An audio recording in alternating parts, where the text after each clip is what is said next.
Oi gente, sejam muito bem-vindos ao canal. Eu sou a Renata e o vídeo de hoje é o número 2 de uma série contendo 3 vídeos onde eu explico sobre os parâmetros do hemograma. Então, se você curte o assunto, bora pro vídeo.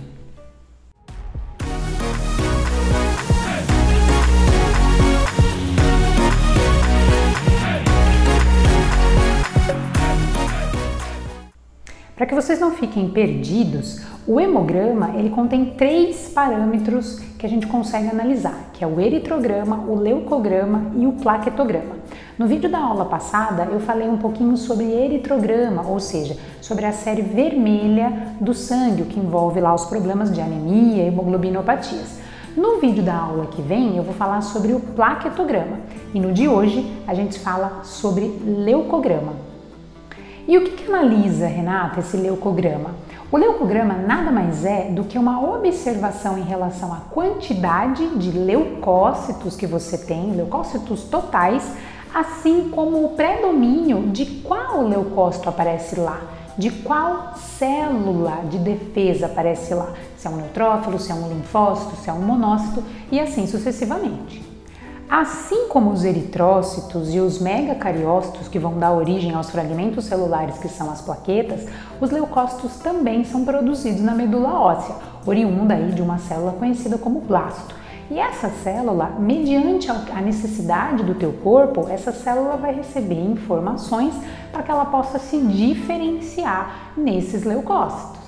Após essa célula blástica receber os sinais ou receber a informação para que ela possa gerar, por exemplo, um neutrófilo segmentado e liberá-lo maduro, né, no sangue, essa célula vai passar por vários processos de maturação. E esses processos, eles vão gerar características morfológicas diferentes nessa célula e cada dessas características terá um respectivo nome. Tá? É importante saber isso porque a gente pode encontrar esses processos de maturação na corrente sanguínea em algumas ocasiões de doenças, como por exemplo as leucemias. E aí nós teremos células, por exemplo, lá no sangue, conhecidas como promieloblasto, promielócito, mielócito, metamielócito, neutrófilo não segmentado ou bastonete, até que a gente encontre então os neutrófilos segmentados. Um paciente normal terá na sua corrente sanguínea no hemograma neutrófilos segmentados e não essas células imaturas, mas é importante que a gente as conheça porque em algumas doenças infecciosas ou como eu já disse de leucemias, a gente pode encontrar essas células imaturas lá também. Nos processos infecciosos, você tem aí um micro-organismo causando o processo. Então, eu posso ter uma bactéria, por exemplo, numa infecção de urina, tá? Bacteriana, né? E você pode ter encontrado no sangue um aumento de leucócitos totais com predomínio de neutrófilo segmentado. Já as leucemias, nós temos um distúrbio medular. E essa medula, ela se divide enlouquecidamente. Você tem uma multiplicação exacerbada de células. E essas células se multiplicam tanto que elas acabam sendo liberadas imaturas na corrente sanguínea. Ou seja, eu consigo detectá-las lá no meu hemograma.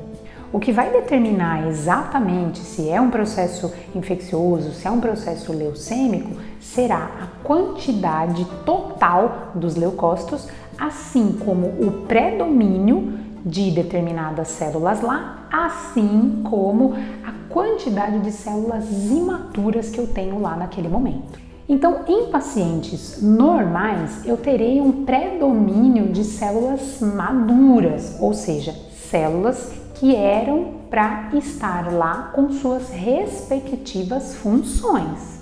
O valor de referência ele não oscila muito em relação à idade do paciente, mas é interessante observar que um paciente normal com leucócito dentro do valor de referência, quando ele é criança, ele tende a ter um predomínio de linfócito.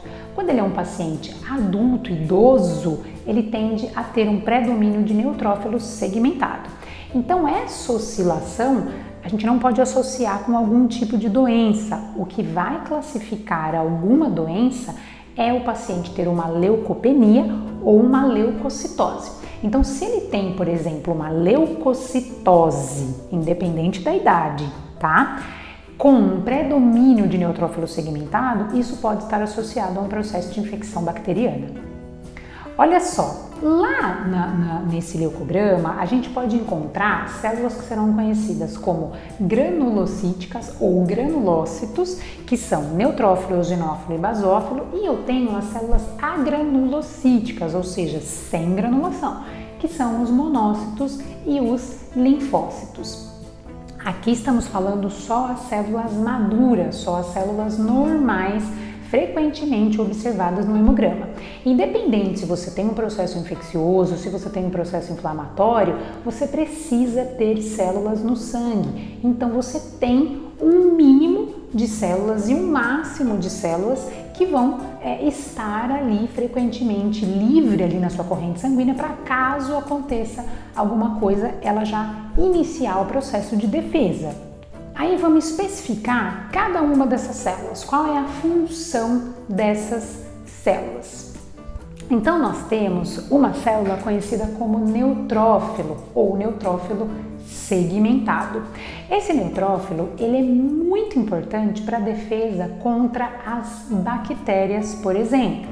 Já os eosinófilos, eles estarão presentes tanto em processos parasitários, basicamente por eumintos, quanto também pode estar o seu valor elevado quando eu tenho processos alérgicos.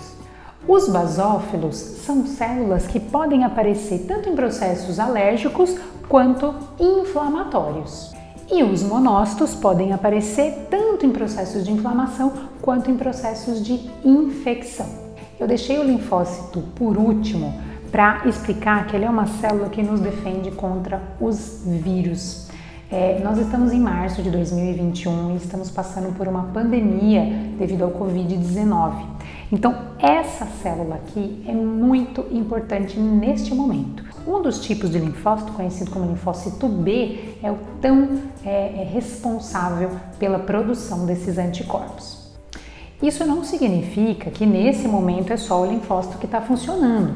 Todos os leucócitos, eles têm funções exclusivas, mas também têm funções conjuntas. Participa da defesa em relação ao outro. É responsável pela ativação do outro, por exemplo, através da apresentação de antígeno. E aí, para finalizar, Renata, quanto que eu tenho que ter de cada uma dessas células? Isso varia muito de laboratório, tem valores de referência diferentes, tá? Agora, um paciente adulto normal, em estado normal, sem ter nenhum tipo de doença, normalmente ele vai ter neutrófilos em primeiro lugar. Isso pode estar bem parecido em relação à quantidade de linfócitos e neutrófilo, mas normalmente é o neutrófilo que ganha a quantidade. Depois vem o linfócito, depois nós temos o monócito, depois eosinófilo e por último o basófilo, aí que a gente tende a ter normalmente até 2% dele na corrente sanguínea somente, tá? Então o predomínio é de neutrófilo segmentado. E se você gostou desse vídeo e conseguiu entender a importância dessas células de defesa, não esquece de assistir o vídeo anterior de eritrograma e o vídeo da semana que vem de plaquetograma. A gente se vê lá. Tchau!